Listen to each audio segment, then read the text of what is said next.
பொள்ளாச்சியில் கடந்த 7 ஆண்டுகளாக கிட்டத்தட்ட 200க்கும் மேற்பட்ட பெண்களிடம் பாலியல் அத்துமீறல்களில் ஈடுபட்டு அதை வீடியோவாக எடுத்து பெண்களை மிரட்டி வந்துள்ளனர் 20க்கும் மேற்பட்ட அயோக்கியர்கள். இந்த வழக்கில் வசந்தகுமார், செந்தில், சதீஷ், திருநாவுக்கரசர் ஆகியோர் கைது செய்யப்பட்டு 4 மீதும் குண்டர் சட்டம் பாய்ந்துள்ளது. மேலும் இந்த விவகாரத்தில் பார் நாகராஜ் பெயரும் அடிபட்டுள்ளது. இதனால் பார் நாகராஜ் அதிமுக அடிப்படை உறுப்பினர் பதவியிலிருந்து நீக்கப்பட்டுள்ளார்.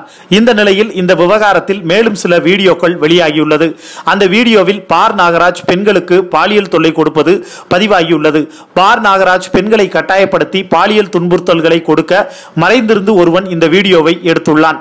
பார் நாகராஜ் பொள்ளாச்சியில் டாஸ்மாக் பார் ஒன்றை நடத்தி வருகின்றான்.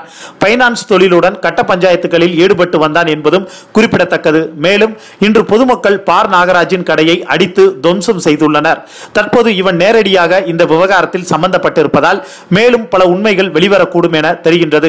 பார் நாகராஜ் மீது பாலியல் வழக்கு பதிவு செய்யப்படாத நிலையில் இந்த வீடியோ வெளியாகியுள்ளதால் போலீசார் அவனையும் பாலியல் வழக்கில் கைது செய்ய அதிக வாய்ப்பு உள்ளதாக தெரிகின்றது.